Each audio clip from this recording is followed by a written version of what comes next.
can't think of a better place to be. Claire, I don't know, get a lot of wires hanging I around. was gonna take a chance, but I think I'll. Yeah, I don't know. Hi, Frank. Hey, David.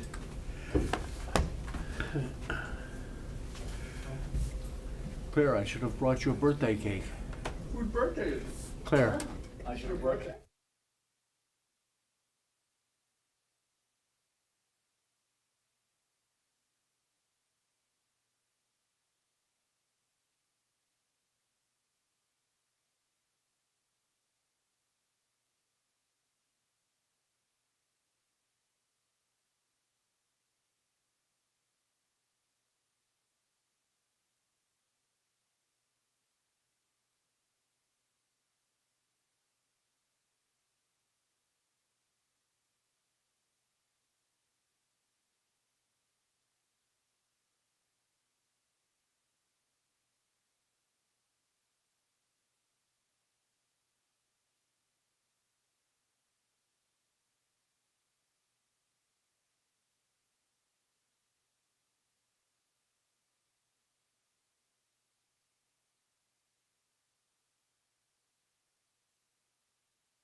The Leominster City Council meeting is funded in part by DeCarolis Insurance Agency at www.decarolisinsuranceagency.com and by Avidia Bank at www.avidiabank.com.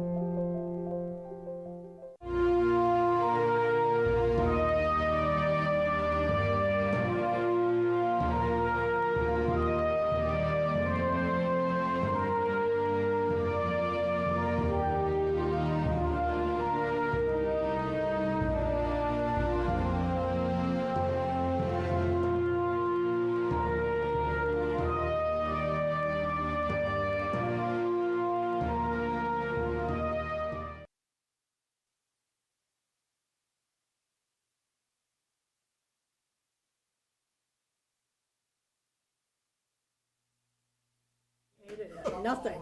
And in the summer, there's like 2 bars. Yeah. That's, he said it's not even really, we're gonna go down at some point. They have, 1 duplex.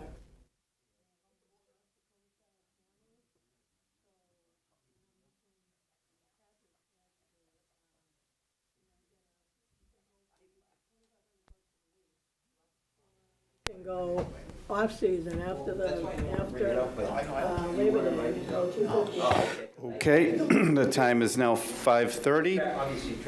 I'm going to call the subcommittee meeting for the Finance Committee to order for August 4th, 2025. With me this evening is the third member, Councilor Tossi. Unfortunately, Councilor Cormier could not be here this evening, and I tried to work with the mayor's office to find another night, but things were very tight, and we wanted to move forward tonight, even because we didn't have all department heads that could be here on other nights. So Councilor Cormier had asked me to move forward this evening without her. So we have one item on the agenda.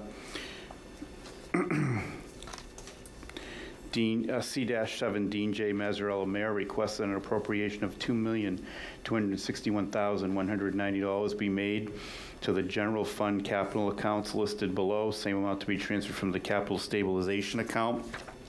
And I'll just read them quickly. These funds are needed to fund the FY 2025 capital requests from various departments. Please see the list below and attached documentation. Institutional technology, $100,000. Building maintenance, $425,000. Police department, $526,690. Public safety communications, $150,000. Fire department, $154,500. Wire department, $50,000. Forestry, $95,000. Highway department, $415,000. Cemetery department, $50,000. Library, $250,000. Rec department, $45,000, for a total of $2,261,190. So Wendy Weeks are you and the mayor and whatever department heads, Mayor, that you would like to begin with to start the explanation of all of these wonderful items that we are going to make improvements with in our city. Well, good evening, and I don't see any light. There you go. So we'll do a quick, this might help to consolidate things so that we give you as much as possible in a limited amount of time. And we have a whole presentation. Do we give them a copy? Or? All right. So we can just start the slide presentation and then take questions whenever. If you want to jump in at any point, feel free. Want me to shut off the lights? Is there a glow? Maybe one bank, that'd be great. Yeah, that is just the ones over here would be, yeah. The other one, Jay. Yeah, that's good. Perfect. Thank you very much. Is that okay? Yeah. Yep. Perfect. So how we broke this out was the top bar in yellow are the new current requests for this year, and then we just added some highlights below on each department of things that we have done in the recent past couple of years. So this, for the security grade upgrades, the $75,000, that is going to be for the backup in case we were ever attacked. This is going to allow us to recover from, right now our recovery would be up to a week that they would have to, if they can get everything back, this would allow us to go from a week down to a day. So this is an important feature as more and more departments are scanning everything in and keeping everything online instead of having everything paper in their departments. It's, this is an important upgrade. And the second $25,000, this is for annual upgrades. There's always things that break, either people's computers or scanners or, other various items throughout the year that we need to, switches for the computer. There's always things that we need for the IT side.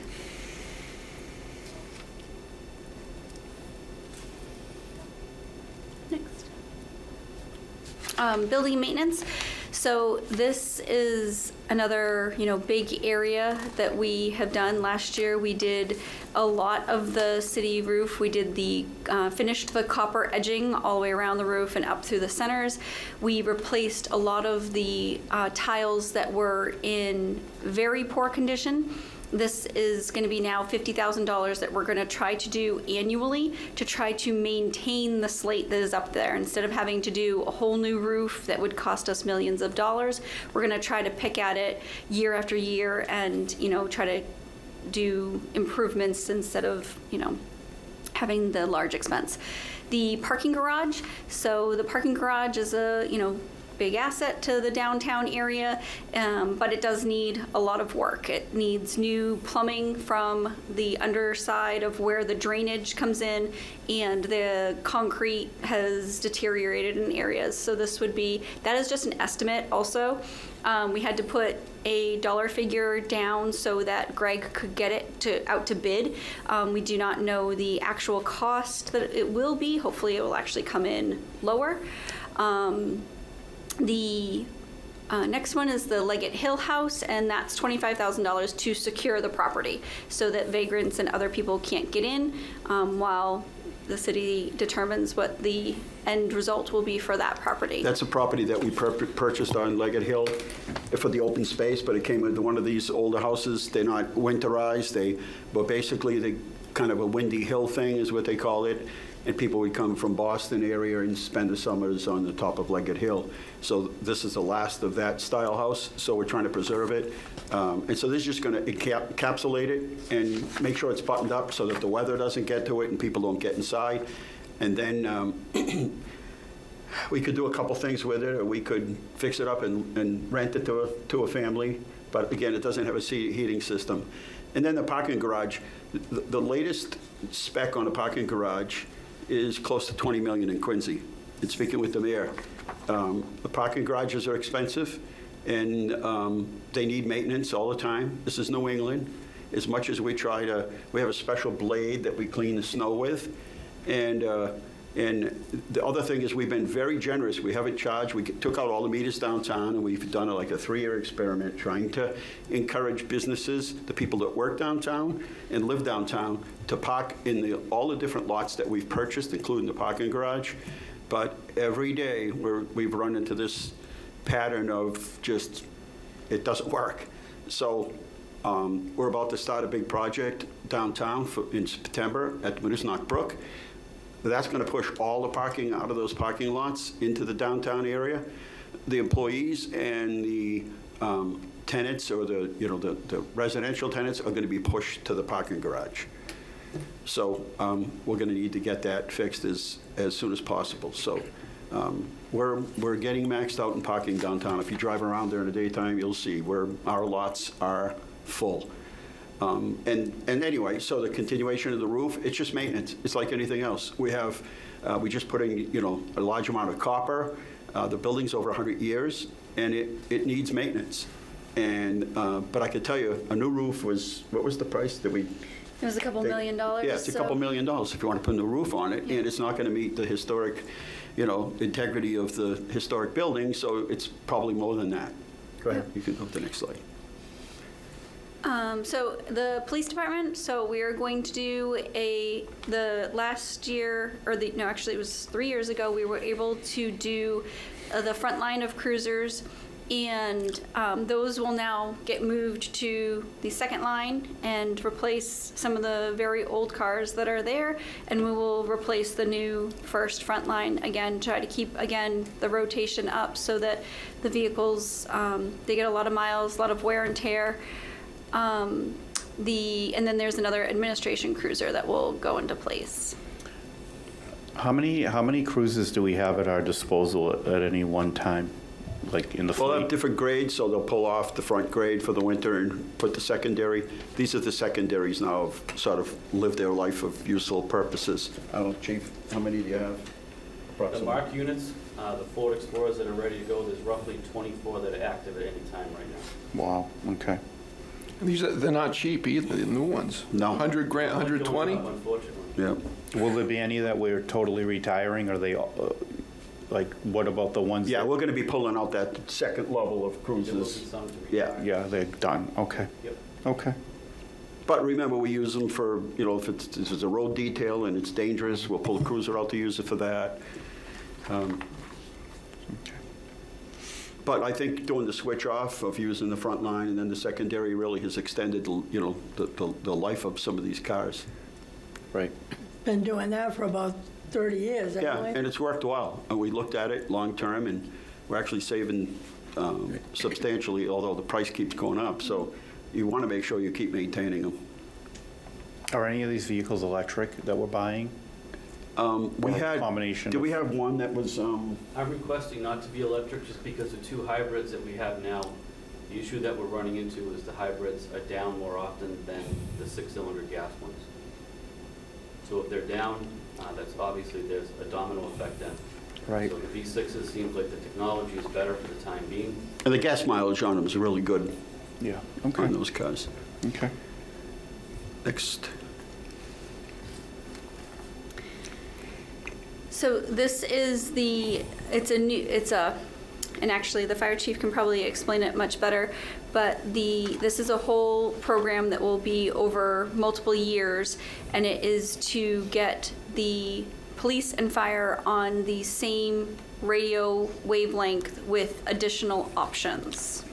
So we'll be able to, I don't know, Chief, you can explain it better, I was but gonna say. every department, what we've tried to do is if there's a big capital need, Yeah. we've tried to get, and it's worked, we've tried to get everybody to look down the road, and that's why we do a 5-year and a 3-year, but we do that 1 year. You know, most cities do a 3-year capital. We do like a 1 year. And what we tried to do is to look out 2 and 3 years, what might we need? So in this case, you know, it's a larger appropriation, but what the chief did is sort of phase it in over a number of years, and that way it includes, you know, the whole city. But I think in most cases, that's what we've tried to do with every department, rather than come in for $500,000 or $1 million right away, is to spread it out, knowing that this is what you're going to need. And it's worked, and some of those other things that you see highlighted there, that's exactly what we did. You want to explain it, Chief? So all this equipment's up on Sunrise, right? We don't need any on, is it Peterson? Don't we? We're going to need it on all of them. It's just, Oh, we're we're going to just phase it phasing in. it. I This is gotcha. Okay. Phase 1 of the phase in. You want to explain? Sure. It's pretty cool. We have- Take the microphone. Come on up. Make yourself known. Yeah. It's pretty interesting. So we have roughly a half a dozen receiver transmitter sites, receiver sites and transmitter sites.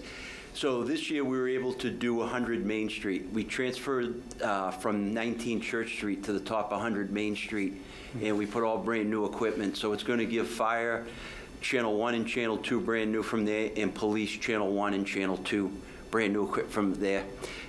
If this money's approved, we're going to do Sunrise Avenue, which is actually our main transmitter receiver site. And as the years go on, we'll do Leggett Hill next. And then we have Equipment Peterson, North Manusnock, and the Sheridan, the Doubletree. Those are our sites that we hope to upgrade over the years. The equipment on Sunrise, because it's our main transmitter site, some of that is newer than Leggett Hill, so we're going to transfer some of that equipment to the Leggett Hill because we got to put them in packages.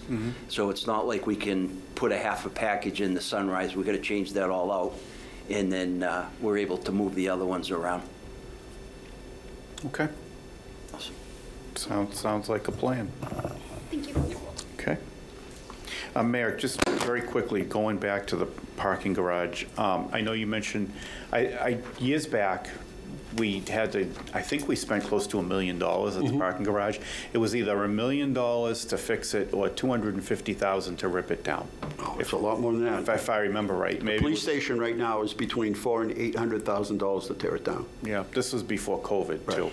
And But, that's the only thing. I mean, in 32 years, we've spent, this will be $1.3 million that we've spent on maintenance for the parking garage. Right, and I remember, if I remember right, one of the problems at the time, they mentioned that we were using some equipment up there that was heavier than it should have been to clear snow and things of that Yeah, nature. we don't do that anymore. So we have all the right, we're putting We the right got like a equip- rubber blade, Yeah. but it's still unavoidable because you've got, you know, it's salt. And even though we're not, you know, putting a lot of salt up there, people have it on their cars. So, Right. you know, they come in the morning and they've been driving to, you know, come to wherever, and it's on the car and it melts because, you know, the south side of the building, the Yeah. sun melts it, and now you got salt there, whether it has for it or not.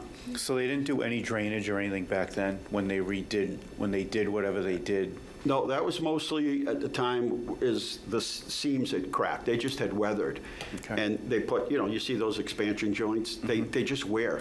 Right. And, you know, there's no roof on it, and it's very common in New England as we talk to these companies that just do parking garages. They're like, yeah, this is, but to tear it down, you're talking over $1 million. I'm sure it's well over $1 million to tear the thing down. Yeah, okay. Go ahead. All right, and then the fire department, so a generator for Station 3, I believe that is the last station that needs a generator. So after that, all of the stations will have one. A storage tent, personal protective equipment.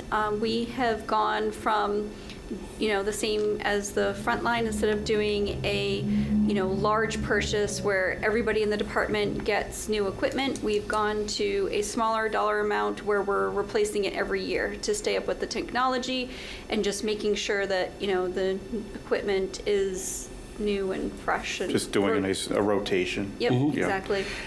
What's the And then- storage tent used for? I'm going to answer that. Sure. I know, but you describe it better. Yeah. You do firefighter talk. Before COVID-19 came in, we were working with the mayor, and we wanted to build a storage building down at Station 2. And we had a nice plan and a building. One of our biggest problems on the fire department is we have no storage. We actually have to park spare apparatus outside right now. So we're looking at buying a tent, and it's a commercial tent. You see them they use them sometimes for warehouses or construction sites. Or the salt shed. The salt shed. Basically fabric. It's a fabric tent that we wanted to buy it so we could put one or two apparatus in it, as maybe get 10, 20 years out of it. Okay. All right. And then Any the traffic questions on the controllers, go other? ahead. You can touch on that one. That's The what? traffic controllers are just basically the, what do you call it, the intermittent, when you control some of the intersections they want to start upgrading? Now, Opticom. Opticom. Yeah, so the traffic controllers, That's $50,000. That's under the wire department, but you guys, Do the work ourselves. yeah, so Joe, what happens is all of this, like 30, close to 40 traffic intersections in the city now, and they all have computers inside, so the traffic controllers are computers. And then on the fire side is, we have a system where it will change it for us when we're coming up, we activate it. We're actually trying to get some of that equipment into the police cruisers.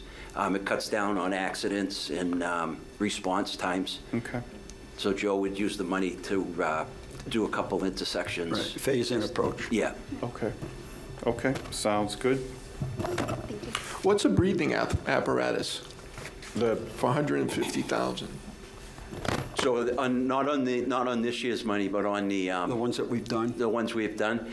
So our Scott SCBA, self-contained breathing apparatus, so the tank we wear on our back and the mask we breathe from it. So again, normally is the purchases had been done where we'd either buy a new fire truck and we buy 4 with the fire truck, or you have to replace the whole department at the same time. So we have a plan. They last for about 15 years, and they cost about $7,000 a piece or $8,000. And our plan is to do a third of the department every 5 years. So the on-duty crew will always have an air pack that's 5 years or less.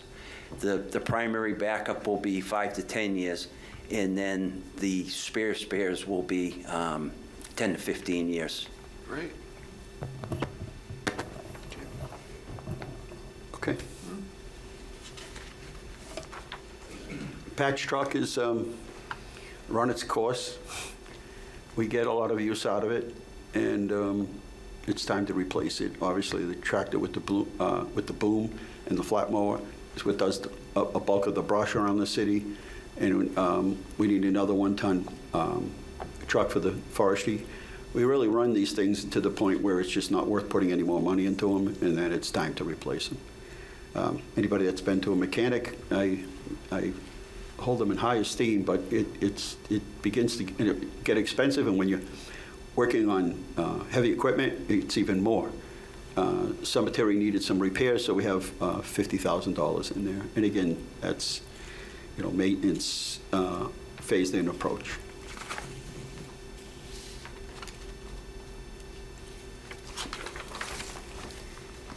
Go ahead.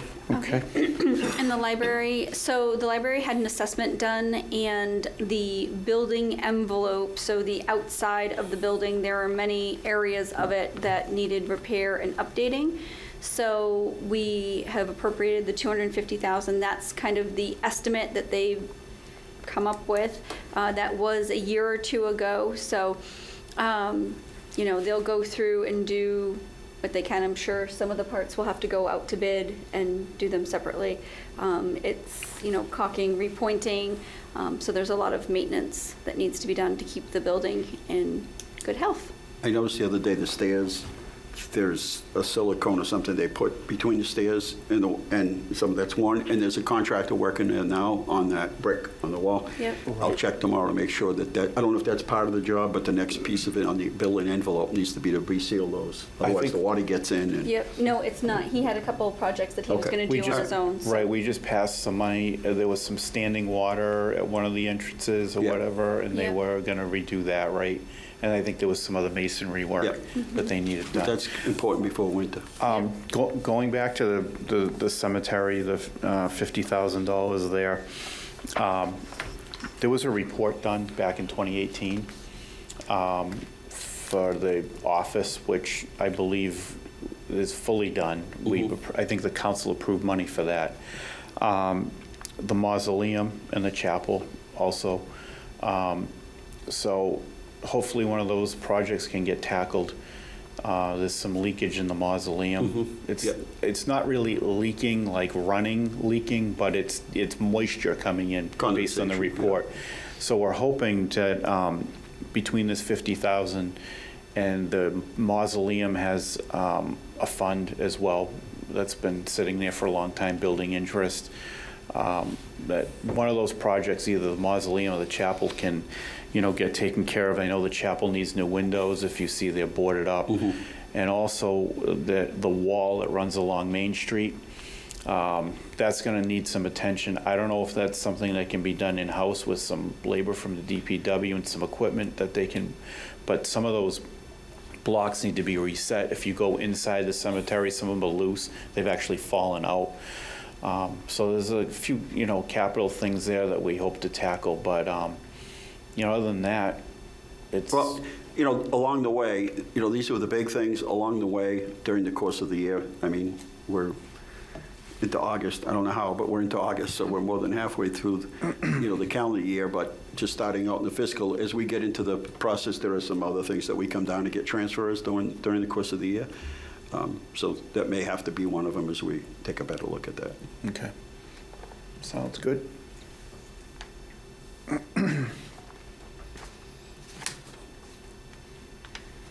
And the recreation department, again, we don't, a lot of communities hire out companies to do all their mowing and all their maintenance work.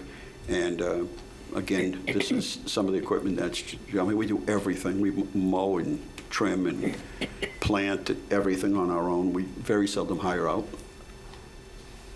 This is just equipment replacement. And you can see all the other things that we've done if you take a quick look there. I mean, we've done a lot. But those lights were expensive, Yeah. Yes, they were. $649. Well, the poles are like 60 feet, and they're aluminum. And our guys did, the only thing we hired on those jobs is the crane. Everything else was done inside, in-house.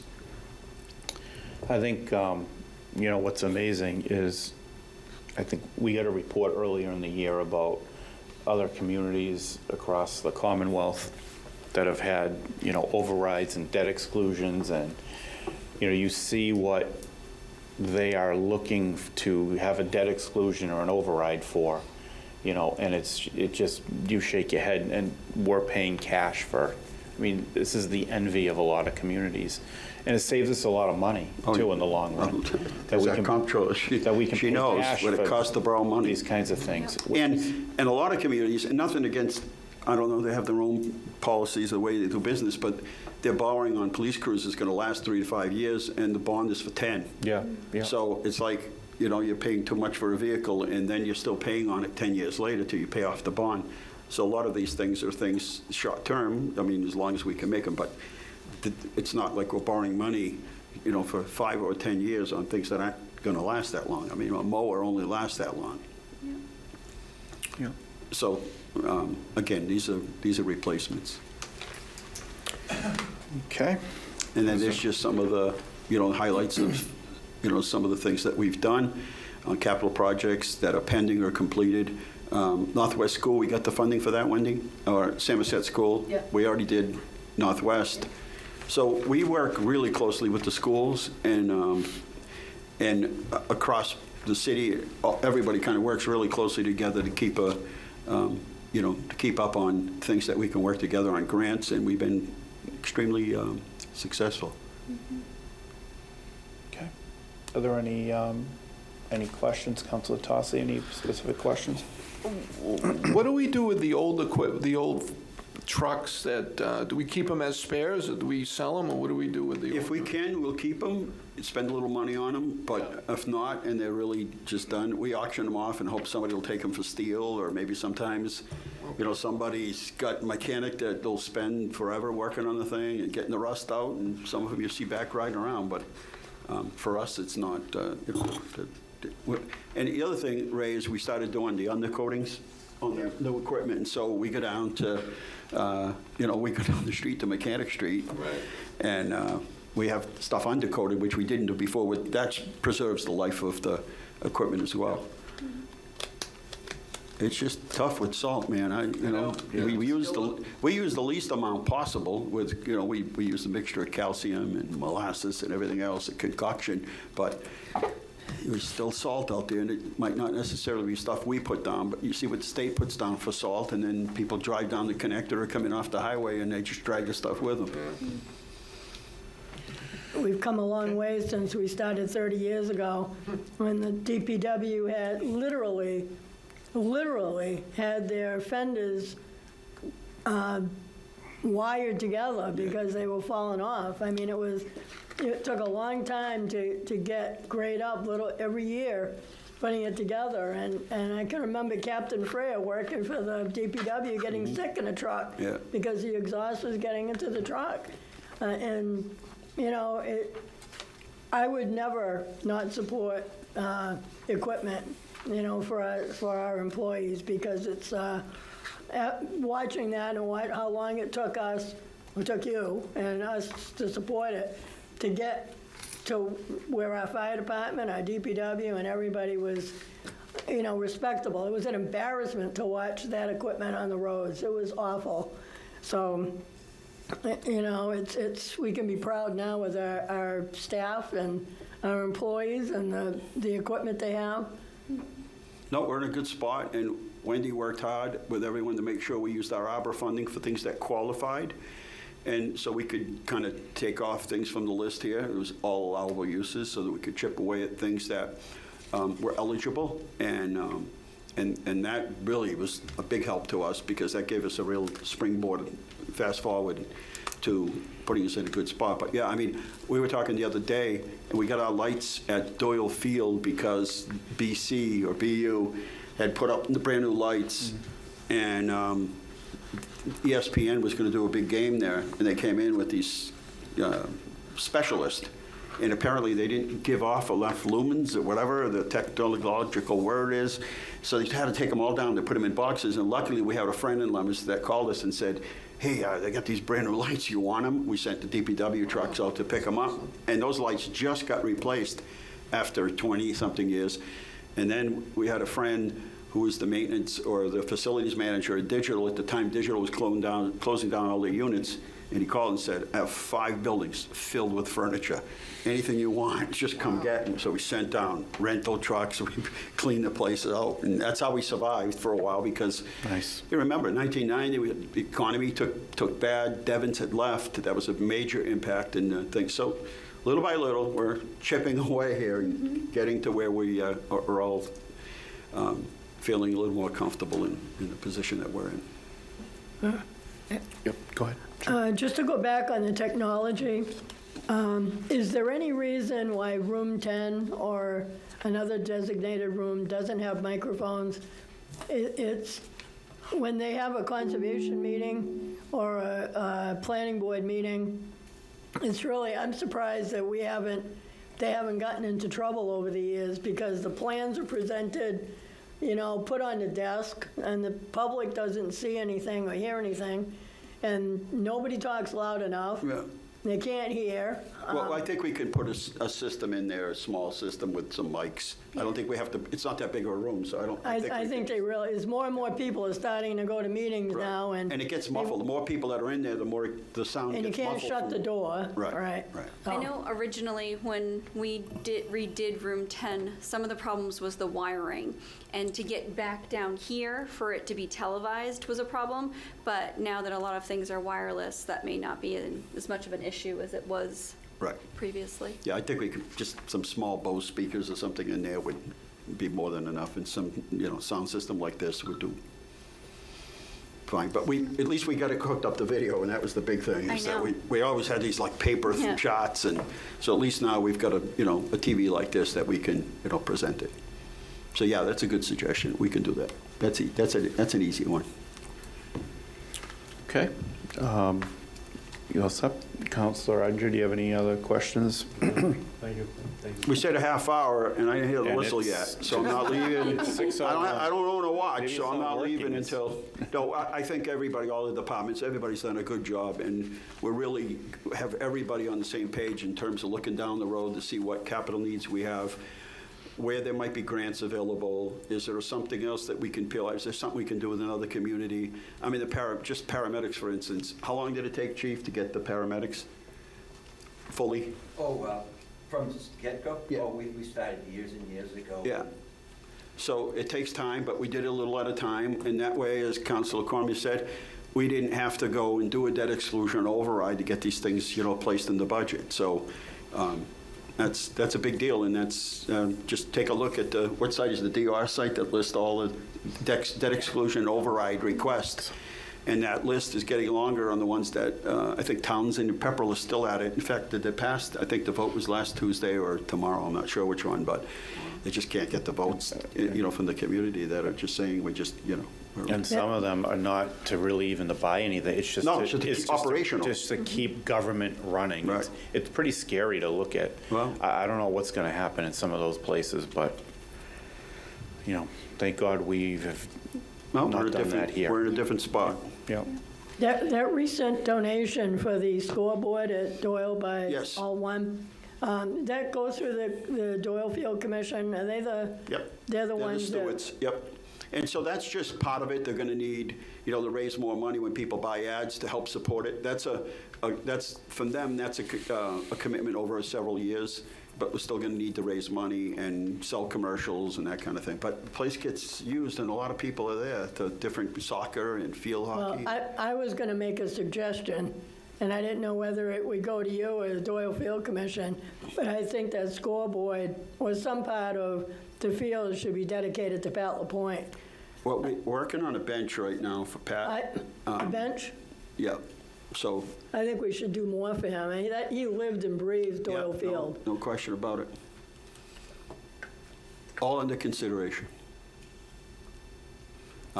There's also going to be an area, because we have the Doyle Field Commission, but the Doyle Field Foundation, and Louise Doyle left X amount of dollars to that foundation, which gets interest on their investments, and they're making an area that's sort of a dedication to the Louise Doyle and her dad. We've never done that down at Doyle Field. And so, yeah, everything's sort of in development down there. I guess we get no whistle. I don't know, Okay. Chief. I don't think it's I working. count on that whistle. They might need some capital money I to know. fix it. We got 3D pots in there. I thought it blew. Oh, It didn't blow? I didn't hear it, no. I thought it blew. I don't think, I didn't hear it. I'm just immune to the whistle. Yeah, maybe we. You did? I didn't hear it, maybe. I heard it. So You know used when to they it. say a I don't city, hear anything. you know when they say something has all the bells and whistles? We have all the churches with bells, and we have the whistle. There you go, there you go. And with that, If Thank you. nothing else, thank you, Mayor. Since Councilor Pauline Cormier is not here tonight, I'm not going to make a recommendation from Finance, although I don't have any issues, but I'll give her a chance to review this meeting and let her weigh in at a regular meeting, and then I'm sure we could very quickly come up with a recommendation on this appropriation. So if nothing else. and I know that sometimes it's a kind of a sore subject with, the parking garage, but in the winter, there is limited parking even at the 100 Main Street, the high-rise. and our parking garage becomes the garage to fill the excess capacity over there when they don't have it. And in the winter, a lot of people come here to park their cars and buy permits to park their cars underneath, because of the climate weather. But we take in a lot of people from the high-rise who leave their cars here and then just walk through the, the area in the back. And then it makes it easy to clean over there as well, I'm sure, when there's less vehicles strewn all over the lot. Yep. Right, so, okay. Okay, All thank right, you. if nothing else, the Finance Committee meeting is adjourned. Okay, thank you very much. The Leominster City Council meeting is funded in part by DeCarolis Insurance Agency at www.decarolisinsuranceagency.com and by Avidia Bank at www.avidiabank.com.